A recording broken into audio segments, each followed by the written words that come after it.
UP में alert जारी कर दिया गया है। गुरुग्राम की बात करें तो वहां पर भी अलर्ट जारी कर दिया गया है। भारी बारिश की क्या आशंका है सबको। फिलहाल अगर बात करें उत्तर प्रदेश की तो अभी हर जगह बादल छाए हुए हैं, चारों तरफ से बादलों ने घेर रखा है, कभी भी बारिश हो सकती है। दिल्ली एनसीआर में कल रात में बारिश हुई है। हमारे साथ अलग अलग जगह से फिलहाल संवाददाता जुड़े हुए हैं। अगर गोंडा से हमारे साथ प्रवीण श्रीवास्तव जुड़े हुए हैं, इटावा से हमारे सहयोगी प्रमोद दीक्षित जुड़े हुए हैं और मेरठ से हमारे सहयोगी राजू शर्मा जुड़े हुए हैं। सबसे पहले प्रमोद, मैं आपके पास आना चाहूँगा। इटावा का क्या अपडेट है? वहाँ पर बारिश जो बताया जा रहा है कि पूरा जो दिल्ली से जाने वाले रास्ते हैं वहाँ पर रात भर बारिश हुई है और बहुत तेज बारिश हुई है। प्रमोद।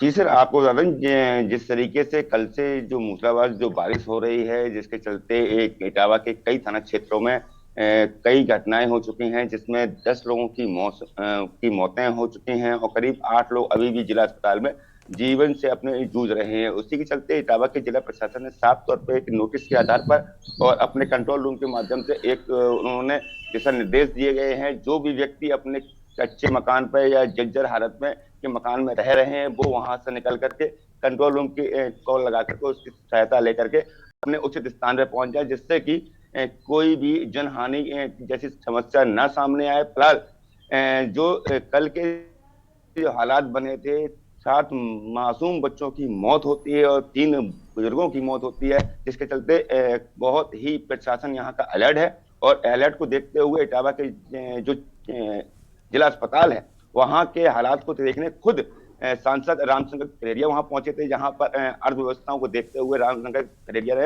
इटावा के सीएमओ की फटकार भी लगाई थी। जी जी बिल्कुल, जिस तरह से और जो अलर्ट है, जो चेत गया है प्रशासन, ये बहुत अच्छा हुआ, लेकिन मौतों का आंकड़ा है वो थोड़ा डरावना। मेरे साथ गोंडा से प्रवीण जुड़े हुए हैं। प्रवीण, अगर गोंडा की बात हम करें तो यहाँ पर भी बारिश लगातार, ऐसे तो पूरे यूपी में हो रही है, लेकिन गोंडा में भी बारिश जो है वो मूसलाधार बारिश है। नदियाँ उफान पर हैं। घाघरा नदी की अगर बात की जाए और तमाम जो नदियाँ गोंडा से होकर निकलती हैं वो उफान पर हैं। किसानों को दिक्कत हो रही है, लोगों को दिक्कत हो रही है। जी बिल्कुल, जैसा कि हम आपको बता दें कि जो पिछले दिनों हुई थी बारिश बारिश और बराजों से जो पानी छोड़े गए थे, वो लगातार घाघरा के का जलस्तर बढ़ा और करनैलगंज और तहसील में तरफगंज क्षेत्र के करीब 13-14 हजार लोग प्रभावित हुए। सैकड़ों हेक्टेयर जमीन जो फसलें थी वो बर्बाद हो गई और लोगों के आशियाने उजड़ गए। किसी ने कहीं ना कहीं लोगों को काफी दिक्कतों का सामना करना पड़ा। अगर जिला प्रशासन की बात की जाए तो जिला प्रशासन के जो दावे थे वो पूरी तरीके से फेल वहां होते हुए नजर आए, क्योंकि अगर वो पहले से अलर्ट है तो लोगों को दिक्कतें क्यों होने लगी। अब सबसे बड़ी बात यह है कि घाघरा का पानी का जो जलस्तर कम हो रहा है, पानी कम होने की वजह से जो वायरल बीमारियां हैं ये पूरी तरीके से फैल रही हैं। गांव में लोग वायरल बुखार और अन्य बीमारियों से परेशान हैं, लेकिन स्वास्थ्य विभाग की टीम ऐसे कई गांव हैं जहां वो नहीं पहुंच पाई हैं, जिसके वजह से ग्रामीणों को काफी दिक्कतों का सामना करना पड़ रहा है। अगर इस समय की बात की जाए तो सिर्फ गोंडा में धूप और छांव की लगातार वो है, भी बारिश का कोई आसार भी नहीं नजर आ रहा है। सिर्फ बादल छाए हुए हैं, लेकिन जिस तरीके से पिछले दिनों बारिश हुई उसकी वजह से काफी दिक्कतों का लोगों को सामना करना पड़ा। और जिला प्रशासन अगर देखा जाए तो कहीं ना कहीं जिला प्रशासन के जो मंसूबे थे, जो उनकी तैयारियां थी, वो फेल होते नजर आए। जबकि ऐसा की खबर चलाया गया था कि बाढ़ पीड़ितों को किट बांटी जाएगी, जबकि जब ग्राउंड जीरो से मेरे द्वारा रिपोर्टिंग की गई तो कई ऐसे गांव, कई ऐसे परिवार मिले जो 4-4, 5-5 दिन के भूखे थे। खबर चलने के बाद जिला प्रशासन सख्ते में आया और उन लोगों को किटें आने व्यवस्था कराई गई। जी बिल्कुल, तो चेत रहा है प्रशासन, अभी नहीं, लेकिन 13,000-14,000 लोग जो प्रभावित हैं उनको कहीं ना कहीं उनके आशिये को छोड़कर किसी सुरक्षित जगह लाया जा रहा है। हमारे साथ मेरठ से राजू शर्मा जुड़े हुए हैं। आपके पीछे का मैं मंजर देख सकता हूं कि किस तरह वहाँ के जो हालात हैं मेरठ के।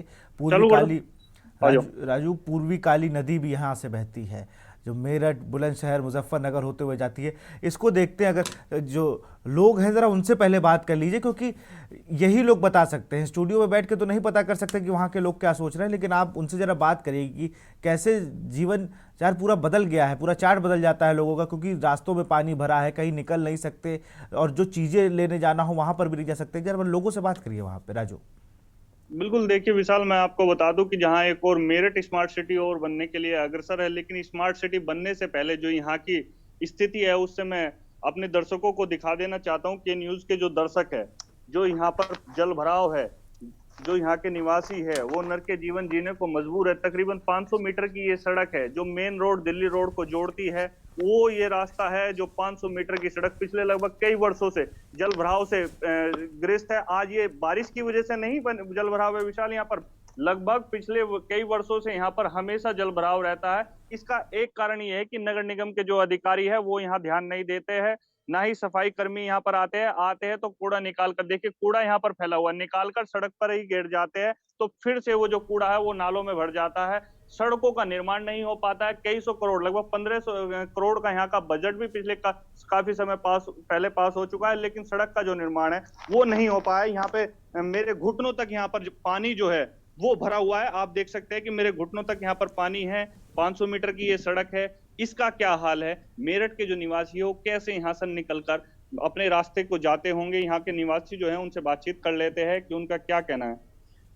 सबसे पहले आप अपना नाम बताइए, क्या नाम है आपका? हाँ, क्या समस्या है? अरे जल भराव यहाँ पर है, घुटनों तक आपके भी पानी है, मेरे भी पानी है, तो क्या कहना चाहेंगे इसको लेकर? जल भराव तो यहाँ हमेशा ही लगा रहता है, बिना बारिश के भी पानी हमेशा रहता है। हाँ। और बच्चों का स्कूल से जो है आने जाने की बड़ी परेशानी रहती है। हाँ।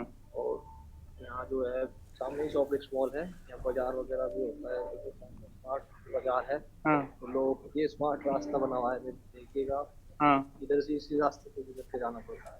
हाँ। नजदीक में ही शमशान भूमि है, कोई अगर गुजर जाता है, निधन हो जाता है किसी का, तो इसी रास्ते से हमें कैसे निकल कर जाते हो?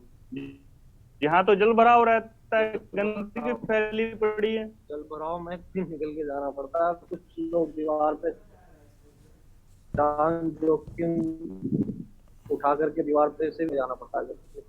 नाली भी गंदगी। तो मेरे पीछे एक साइकिल आ रही है, उस साइकिल को देखिए, उस साइकिल पे जो नौजवान आ रहे हैं वो साइकिल डूबने की कगार पर है। ये देखिए, गिरते गिरते ये युवक जो है बच गए हैं।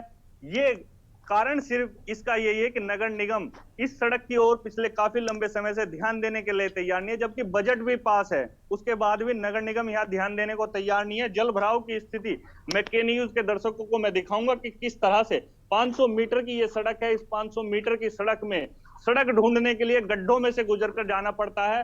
जल भराव की स्थिति आप देख सकते हैं कि घुटनों तक यहाँ पर जल भराव हो चुका है।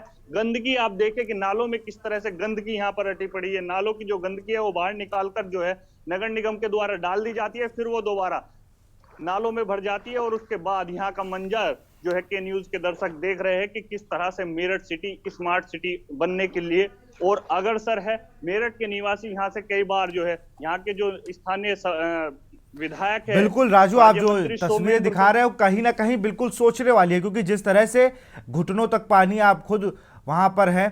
हमारे साथ आप बने रहिए हमारे साथ, और जो लोग आ रहे हैं आप उनसे भी बात करिए। हमारे साथ ब्यूरो चीफ विनोद गुप्ता जुड़ चुके हैं। विनोद जी, हरियाणा, पंजाब, हर जगह अलर्ट जारी कर दिया गया है। गुरुग्राम में तो दफ्तर आने के लिए मना कर दिया गया, और दूसरा एक बात ये भी कही गई कि अगर आपको बहुत ज़रूरी कार्य ना हो तो घर से भी ना निकले। अभी क्या हालात हैं? क्या हरियाणा में बारिश हो रही है?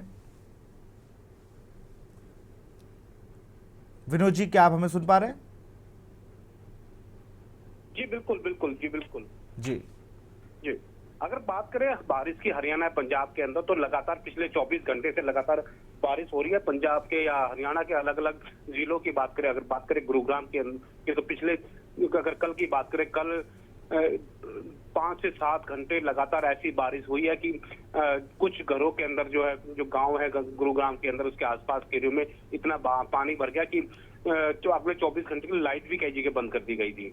और बारिश नहीं, सरकार ने भी अलर्ट किया, मौसम विभाग ने भी अलर्ट किया, अगर आप कुछ जरूरी काम ना हो तो ऐसे इलाकों में ना जाए जहाँ पे पानी का भराव ज्यादा होता है, चाहे गुरुग्राम हो या उसके आसपास के एरिया हो। रेवाड़ी साइड की बात करें या बात करें पंजाब के किसी और अन्य गांव की, तो वहां पे भी पिछले 24 घंटे से लगातार कहीं छुटपुट बारिश हो रही है, कहीं धीमी बारिश हो रही है, तो कहीं मूसलाधार बारिश का भी जो सुनने में आया है और देखने में भी आया कि वहाँ बारिश से लोगों के जो जल भराव है, चाहे जो गाँवों की बात करें, कुछ अगर बात करें पंजाब के अंदर मोहाली क्षेत्र की, तो मोहाली के अंदर जीरकपुर क्षेत्र ऐसा है जहाँ पर बारिश की वजह से जो गड्ढे हैं वो पानी से लबालब भर गए हैं। कुछ एक दो घटनाएं भी सामने आई है, कुछ किस्म बस के जो पहिए होते हैं वो धंस गए हैं, वो निकल नहीं पा रहे हैं। तो कहीं ना कहीं इस तरह की जो बारिश के मौसम में जो है, चाहे हरियाणा है, पंजाब, हिमाचल के अंदर भी कुछ ऐसी कुल्लू मनाली की बात करें, चाहे बात करें रोहड़ू साइड की, तो वहाँ पे भी बारिश की वजह से जो आम जनजीवन है वो भी काफी अस्त व्यस्त नजर आ रहा है। जी बहुत बहुत शुक्रिया विनोद जी तमाम जानकारी के लिए। तो आम जीवन अस्त व्यस्त हो जाता है जिस तरह से बादलों का गरजना जब शुरू होता है। आप देख सकते हैं मेरठ में राजू शर्मा जहां पर थे वहां पर लापरवाही भी है और बारिश के मौसम में लापरवाही है। देखिए स्मार्ट सिटी मेरठ भी है लेकिन वहां घुटनों तक पानी है, अधिकारी सुनने को तैयार नहीं, और ये पानी बरसात में और इकट्ठा होता है जो घुटने तक पहुंच जाता है।